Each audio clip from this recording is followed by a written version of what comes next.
There's no character growth, there's no plot growth. Hi everybody, it's Tammy and welcome to another Bionicle book review. Today we are looking at Bionicle Adventures 2, Trial by Fire.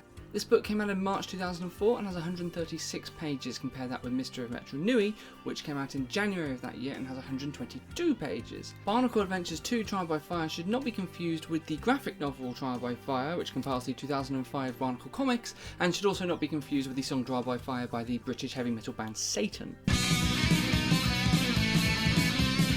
Once again, the Toa and Tirade are all plonked down and the story continues thus. The Toa Metru have found their 6 Matoran that know the location of the Great Discs, sort of, kind of, we'll get onto that later, and have split up into 3 groups of 2 Toa and 2 Matoran to hunt them down. In TheThirdOlmak we catch up with Onuwa, Vakama, Nuri and Akmu, who are searching for the TheThirdOlmak Great Disc. After Onuwa is attacked by a Mabuzak vine during an obligatory action sequence, the team decide to go to the fire pit via the Protodermis reclamation furnace. However, they've been trailed by Nadiki, and once inside, the Dark Hunter stuns both Toa and leaves them for dead. Luckily they recover pretty quickly, and Vakama uses his abilities to draw all of the heat out of the reclamation furnace and fire it up into the sky. At the fire pit, Onuwa provides a distraction whilst Vakama and Nuri climb inside to get the Great Disc. They find it but are attacked by a Mabuzak vine that nearly does finish them off. Luckily they're able to use a reconstituted random disc to turn it into a big spiky monster, and they flee.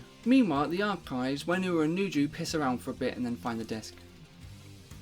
That is essentially it. There's a lot to get through. When I say pissing around, there's a giant Ussel Crab hybrid creature, there's a 2-headed Ussel Crab and other stuff, but it's all fairly inconsequential. They do literally just find the Great Disc inside a cupboard as soon as the Vaki start getting close. In Garmetru, Nakama Matau, Vizola and Orkam are wandering around but then realise that they're being spied on by Matoran who have been claimed by the Vaki Bordak.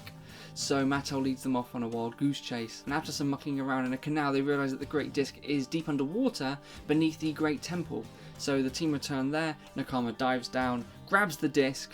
However, it turns out what Nakama thought were rock outcroppings are actually the teeth of a giant Rahi, and it chases her through the sea. Meanwhile, Matau and the Matoran are being harassed by some Vaki, but luckily Nakama just suddenly jumps out of the water and the Rahi crashes into the Vaki and it all solves itself apparently. Having caused a bit of a ruckus, they run to Metru. Matau jumps into what's called a force sphere. No, not that kind of force sphere. It's basically a bit of chute that's snapped off and the magnetic energy is folded in on itself and the Great Disc is inside of that. So he jumps in, grabs the disc and just gets out again basically. It's over pretty quickly. In Kometru, Nuju and Wenua are hopping across the top of knowledge towers. They've left the Matoran behind yet again, but are also being pursued by Vaki Kirak, who seem to just know where it is they want to go. They do some weird tactics, including pretending to arrest Wenua and then freezing some Vaki to make a bridge. And at one point Nuju does something quite cool where he and Wenua kind of crouch down and he creates an ice shield over the top of them and the Vaki run over. Eventually they reach the side of the Great Disc, but unfortunately it's still being guarded. So Wenua jumps down, causes a mess as a distraction, the Vaki disappear and Nuju hops and gets the Great Disc from an iceberg. Our final disc is found in Pometru. However, when Vakama and Onuwa show up, there is a Tunneler Rahi harassing the locals. They actually use a combination of their tools and elemental abilities to turn the creature, at least temporarily, into a creature of glass, which is kind of brutal actually. This action scene has no bearing on the book actually, now I think about it, but it's cool. Having dealt with the obligatory action sequence, Onuwa is tasked with climbing a massive monument that has the Great Disc at the top. And so he does, and then he grabs it, and then he basically falls off.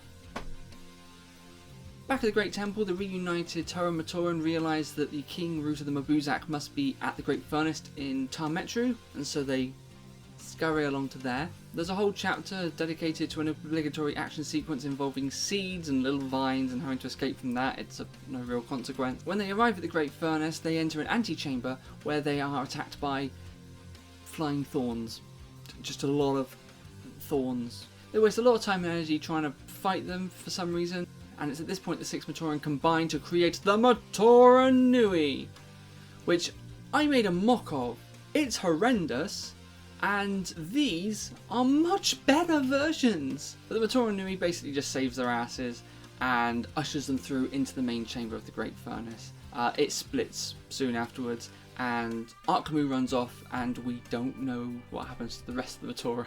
In the main chamber of the Great Furnace, the Toa Metru face the King Root of the Morbuzak and waste their energy fighting it yet again. However, this time they do it as a team. After a while they realise that they're really making this more complicated than it needs to be, and they just stop fighting. The King Root just picks them all up, brings them close, and then the Great Discs inexplicably activate and create a big sphere, big energy sphere, that cuts the Morbuzak King Root off from all of its energy sources and everything. Around the city, the vines just crumble to dust for a very good reason, and that is because the movie team did not want to have rotting vegetation in the background everywhere. The Toa Metru feel very pleased with themselves and are like, yeah, alright, we're going to go to the Colosseum, everything's fine. And this whole story is capped off with another epilogue where they go, so everything was fine. No, keep buying our books. So my thoughts on Trial by Fire. So once again, Greg goes for a really smart story structure. So in Mystery Metru Nui, it was split up into 6 short chapters where we saw each Metru through the eyes of the Toa that lives there. This time we got to see them revisit that location, but with someone who wasn't native to the area. That doesn't always result in an awful lot of commentary, but there are, like, particularly at the beginning where Onawa and Orcam are in Ta Metru and they find it stifling. Like, despite of all the animosity they've got, there's a shared discomfort between the two of them compared to Po Metru, which was very open, desert-like. The pairing is also really smart as they contrast the Toa's personalities. So you've got Onawa and Vakama, who are kind of quite cynical and earnest, respectively. Nuju and Wenua have this kind of perspective clash on how to approach problems, with one having a philosophy very much based on looking to the past and one having very much a philosophy about thinking forward, and we start to see a little bit of them reconciling that, especially given that the Metru that they're in also reinforce those philosophies. Nakama and Natal don't so much have a conflict as much as they contrast with each other, so Nakama's very kind of level-headed and modest, and Matal's very woohoo, Toa hero! That said, while the Toa do contrast or conflict with their approaches, I like the fact that they do at least seem to trust each other. There's no kind of suspicion that one is going to betray the other, or that they do seem to have at least crossed that hurdle as a team, which I'm really glad of, because I think I would have found that irritating, and it goes to show that even Matau and Onawa, like, they do at least have a degree of maturity or perspective where they do actually care about their home.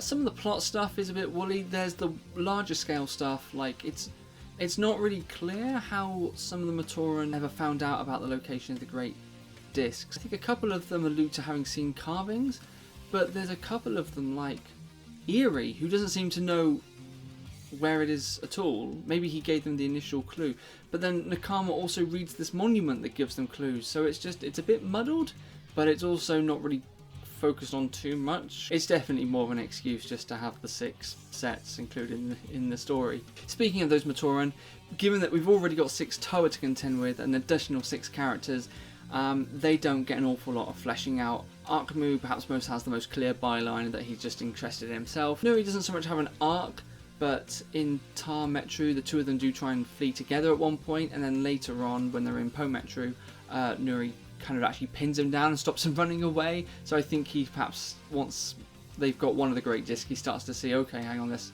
is kind of serious. Tahuti and Eerie get pretty much nothing to do. They are literally sidelined for both of the stories. Tahuti gets the moment of inspiring the Matoran to form together to form the Matoran Nui, but that's it. I think Eerie maybe gets one line in this whole book. Vizola is the worried girl one, thanks Lego. And Orcam is also there. There are a few, what feels like obligatory action scenes. Like, there's already a lot of action in here, and yet a couple of them are completely pointless and feel like they're there.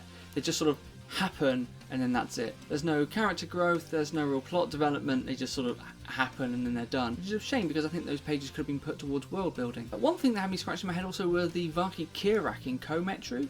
Like, they have this ability to predict where the target is going and beat them there. But this seems to portray them from going beyond that, like from rationalising where they are, to just straight up omniscience. They just know miraculously where they're going. Which in this case is because they know that they're looking for the Great Disc, but they don't know where it is. So either they know where the Great Disc is, and that they want to go there, and they want to go to a place. It doesn't make sense. I'm sure if it does make sense, someone let me know in the comments. And overall, just on a meta level, it's actually kind of interesting that the entire first half of the story is over and done with. The whole Mobius threat is done in 2 books, which was like the entire marketing push for the first half of the year. As you can probably tell by the graphics I've been using, this book was partially adapted into comics 17 and 18, as well as the montage sequence in Legends of Matoran Nui. The riddle for the Kometru Great Disc, which I can't remember off the top of my head, I'll put it right here, sounds an awful lot like the riddle for Kitongu's location, which is also in Kometru, which is where the tears meet the sky. Can we not have more than one riddle for an icy place? It might even be the same riddle just being translated twice in 2 different ways. It's like if you just want to find anything in Kometru, it's just always in a very tall place. Oh, the giant Ussel hybrid in the archives. That's one of the very few creatures that Greg has said probably died during the final battle between Makuta and Matoran Nui in 2010. I just was quite surprised by that, given that he was at pains to iterate that basically none of the named characters died when the Great Spirit Robot was smashed in the head by Acromagna. And perhaps the most conspicuous continuity link in this book is the Matoran Nui. It's actually, I like the fact that it reappeared again in the story. I think this is the only other time it appears in the story, aside from the initial appearance for the Matoran promotional comic. Again, we don't have a canon build of that model, hence the really cool fan model. But yeah, that's Trial by Fire. If you want to read it for yourself, you can find this as well as all of the Bionicle books at the Biomedia Project. Thank you to them. And also a big shout out to the Legend Reborn, who gave me some particularly helpful feedback on this video framing structure. It's still a work in progress, but you should check out his channel, and that's also linked down below. Thanks so much for watching. I'm going to start reading The Darkness Below, and I'll see you soon for another video. Bye!